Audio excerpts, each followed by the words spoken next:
Salut Internet! Alors aujourd'hui, comme à chaque année, on va te faire le top 5 des jeux. Oui? Oui! Oh non, Père Noël, Pierre Louis Renaud! Oui, je sais, mais c'est pas le moment, là. On est en train de faire une petite vidéo, j'ai pas Ah, le... Mais oui, mais regarde, Pierre-Louis, Non. j'ai fait les modifications qu'on avait parlé sur mon proto. Hein? C'est plus seulement de l'identité cachée, c'est du worker placement, Non, je sais, Père il y a Noël. du draft de cartes. Non, mais je suis sûr que les modifications vont streamliner la version que vous aviez faite originalement, mais on n'a pas le temps de parler de votre prototype. On est en train de faire une vidéo sur les jeux qui rentrent dans un bas de Noël. Une vidéo! J'adore les vidéos! J'adore ça, les vidéos, c'est le fun des vidéos. Allô, Internet! Je fais comme vous, là, les gens des petits games. Internet! Alors, oui, Internet, aujourd'hui, on va faire notre top 5 des jeux qui rentrent dans un bas de Ça Noël! peut passer ton premier bon Noël, Pierre-Louis. On va sans plus tarder, Internet, te présenter notre numéro 5 des jeux qui rentrent dans un bas de Noël. Il s'agit de Carta Impera Victoria. Mais c'est fou ça, j'ai justement ça dans mon manteau. Vous l'avez dans votre manteau, mais vous... Hop! Carta Imperia Victoria. Ou CV pour les intimes, et ça, Père Noël, vous y avez joué. J'y ai joué à maintes reprises avec mes nombreux elfes. C'est vraiment un jeu qu'on pourrait qualifier de jeu de civilisation. Hein? Où est-ce que, dans le fond, tu vas... c'est comme civilisation, mais take that.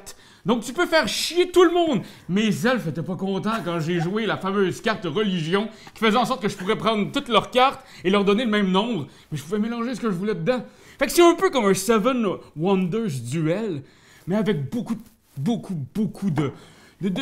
claques à la gueule. Ah oui, c'est tout petit. Ça rentre bien dans votre bonne Noël si vous le stretchez un peu. Puis pour vrai, tu sais, on y a joué beaucoup cette année. Ça a été un succès. CV, manquez pas ça, guys. Vraiment, on adore. Est-ce qu'il y aurait un autre? Oui, il y a un autre jeu parce qu'au numéro 4 ici, on a un jeu qu'on a vraiment tous bien apprécié. Un jeu qui mélange plusieurs mécaniques vraiment intéressantes. Il s'agit de Mesozoic. Oh, Mesozoic! Alors, vous l'avez aussi, Père Noël. Je l'ai bien entendu, mon beau Pierre-Louis. Mesozoic, c'est vraiment intéressant. C'est un jeu de choix de cartes, un jeu de draft. Donc, vous commencez avec 11 cartes en main et les cartes dans ce jeu-là, c'est des petites parties d'un parc d'attractions préhistorique. C'est Donc, magnifique. vous avez par exemple la moitié d'une espèce de jeu d'eau avec des dinosaures. Oui. Et vous commencez avec 11 cartes, vous en prenez 2 à chaque tour, vous passez le restant des cartes pour que tout le monde puisse choisir à partir des divers mains de cartes de départ. Et à la fin, la deuxième partie du jeu, c'est quand vous avez vos 11 cartes finales, vous les disposez devant vous, 3 cartes par 4 cartes, et vous devez faire un casse-tête chinois. C'est vraiment intéressant. Il y a un espace inoccupé et là, vous devez déplacer les cartes pour être en mesure de les agencer pour faire des points. C'est vraiment 2 jeux super agréables mixés en un. C'est un gros défi et ça passe vite parce que votre performance de casse-tête est chronométrée. C'est extrêmement intéressant. On a eu beaucoup de fun. Il y a une version avancée des règles aussi. Donc, il y a de la rejouabilité là. Puis ce qui est intéressant, c'est quand tu finis une partie, t'as complètement envie d'en jouer une autre tout de suite après. Oui, est-ce que Mère Noël a aimé ce jeu-là? Mère Noël s'est tapé ses cuisses à jouer à Mesozoic, là. Elle était de même à rier, à triper, elle adorait ça. Un beau moment qu'on a passé ensemble. Et maintenant, attention Père Noël, on est rendu au numéro 3! Oh, attends! Je veux pas que tu le dises. Ok, je le dis Je pas. vais essayer de deviner Grâce à la magie de Noël. grâce à la magie de Noël. Est-ce que ce serait Mini Diversity? Oui, effectivement, Père Noël, il s'agit de Mini Diversity, un jeu de Sphere Games, une compagnie de Québec. Alors, c'est un jeu québécois, un design québécois, vraiment un... Un jeu de Maxime Tardif. Exactement, oui. Lui était sur la bonne liste. Il était sur la bonne liste et c'est un très beau jeu, un très bon jeu, tout petit. C'est un jeu qui construit sur les mécaniques de Hanabi. Donc, vous commencez avec une série de cartes espèces animales aquatiques dans vos mains, mais vous ne pouvez pas les regarder. Jamais! Vous les avez à l'envers et tous vos coéquipiers voient ce que vous avez en main. Et là, ils peuvent faire une action lors de leur tour pour dire quelles sont les espèces que vous avez en main. Et le but du jeu, c'est on essaye de travailler ensemble pour sauver des petites espèces aquatiques dans un récif qui est malmené par d'effroyables corporations vraiment méchantes. Qui sont lettres, mais qui sont méchantes. Bon, d'accord, hein. Soyez pas rebutés par le physique du jeu. Il est vraiment très bon. C'est quasiment un mélange un peu entre Hanabi, Pandémie, parce que... Et mot pour mot, en fait, parce que le côté de pas perdre certaines espèces... C'est un bras de fer contre le jeu pour ramener les espèces du côté protégé, du côté sécuritaire. Il y a beaucoup de feu à éteindre, donc souvent, tu voudrais donner de l'information à tes voisins, mais tu dois détruire des hôtels qui sont en train de se construire. Et qui saccagent l'environnement naturel de nos pauvres espèces. Exact. C'est difficile. C'est un jeu qui est quand même costaud, là. C'est-à-dire, c'est un beau défi. Tu veux y retourner souvent, puis il y a aussi, tu peux choisir différents modes de difficulté. Donc, si tu sens que tu es vraiment rendu expert, là, tu peux y aller avec pour sauver plus d'espèces animales. C'est très, très, très intéressant. Moi, j'ai été vraiment agréablement surpris. Je le recommande. 3e position dans notre top des jeux qui rentrent dans un bon Noël! Et là, Père Noël, oui. Je sais que vous êtes très excité parce que le jeu en position numéro 2, c'est un jeu que vous aimez beaucoup. Je suis excité comme un Golden Retriever qui te verrait pour la première fois, Pierre-Louis. OK. Alors, oui, des jeux que j'ai adorés, parce que ce n'est pas seulement qu'un jeu, c'est 2 jeux, Pierre-Louis. Lynx Voyage et Lynx Cuisine. Oh. Est-ce que tu sais c'est quoi Lynx, Pierre-Louis Renaud? Un jeu de connaissances générales coopératif? Voilà! T'as 50 cartes devant toi qui sont des images. Ça peut être une pomme, un poulet, du miel, la tour Eiffel, name it! Et tu vas avoir dans tes mains des cartes avec 5 petits liens à faire. Admettons, je te dis apiculture. Et devant toi, il y aurait peut-être du miel. Qu'est-ce que tu fais? Est-ce que tu vas les mettre ensemble? Est-ce que tu vas faire un lien avec ces 2 choses-là? Ou ben tu vas mettre apiculture sur pomme parce que t'es un imbécile? Père Noël! Non, mais je dis ça parce que t'es tout le temps en 2 listes, mon Pierre-Louis! Oh ouais, OK.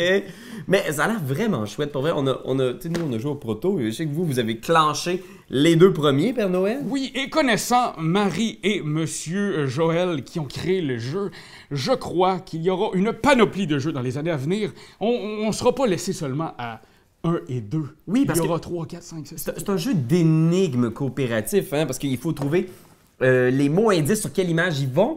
Mais une fois que tu connais la réponse à l'énigme, c'est terminé! Mais si tu passes à l'étape suivante, et après à l'étape suivante, et à l'étape suivante, et à l'étape... Il y a 5 étapes. 5 niveaux de difficulté. Une fois que tu as fini le 5e niveau de difficulté, c'est terminé. Tu passes le jeu au suivant. Mais on a l'espoir qu'il y en ait d'autres parce que c'est un jeu qui est déjà très populaire et tout le monde qui l'a essayé nous a donné des commentaires dithyrambiques. Ah oui!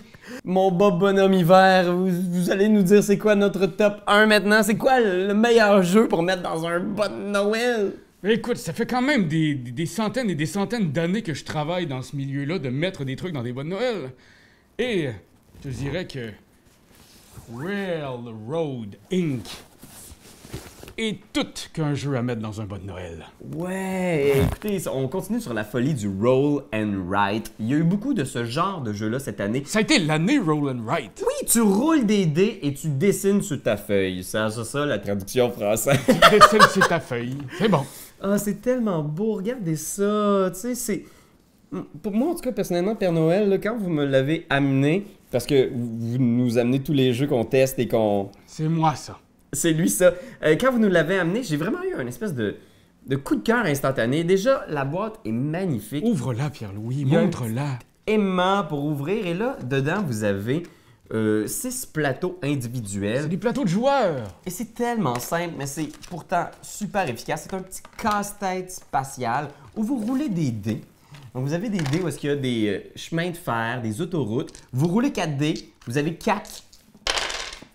C'est comme là, j'ai une autoroute dread, j'ai une autoroute qui passe en dessous avec un chemin de fer et je dois les dessiner au feutre effaçable sur mon plateau personnel.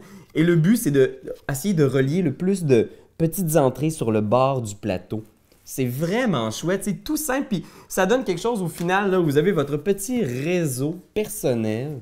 C'est vraiment zen. Puis, si vous dites pourquoi il y a un bleu, pourquoi il y a un rouge, c'est parce qu'il y a une version plus experte à chacun des jeux. Ici, on est sur le bord d'un volcan et ça va exploser, tandis qu'ici, on est sur le bord d'un lac. Et voilà, qui donne 2 univers de jeux complètement différents. Oui, puis cette année, on en a eu beaucoup des très bons roll and write, des jeux comme ça de dés où est-ce qu'on doit faire des choix sur une feuille. Mais celui-là, moi, pourquoi est-ce qu'il m'a vraiment touché? Pourquoi j'ai vraiment eu envie d'y jouer encore et encore? c'est parce que même quand tu perds, même quand ton projet déraille, Mais c'est beau. c'est beau, ça te dérange pas de perdre lamentablement puis d'avoir fait des choix sous-optimaux parce que t'as ton propre petit réseau. Et je sais pas pourquoi il y a quelque chose de vraiment agréable. C'est ton réseau à toi. T'es fier de ton réseau à toi. Oui, puis à la fin même, tu peux dessiner des petites autos et des petits arbres. Moi, ça me fait penser à quelque chose que je suis très fier, Pierre-Louis. C'est mon proto.